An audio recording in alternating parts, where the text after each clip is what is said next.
ഈ ഓണക്കാലത്ത് ഒരു കിടിലൻ തമിഴ് സിനിമ കണ്ടു. നയൻതാരയും കെവിനും അഭിനയിച്ച ഹായ് എന്നാണ് ചിത്രത്തിന്റെ പേര്.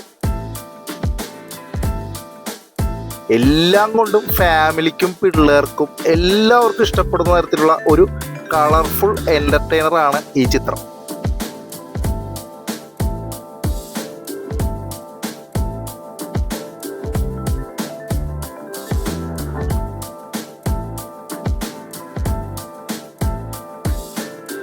വിഷ്ണു എടവൻ ഡയറക്റ്റ് ചെയ്ത ഈ ചിത്രത്തിൽ പ്രഭു, ഭാഗ്യരാജ്, രാധിക ശരത് കുമാർ, സുഹാസിനി തുടങ്ങിയവരൊക്കെയാണ് അഭിനയിച്ചിരിക്കുന്നത്.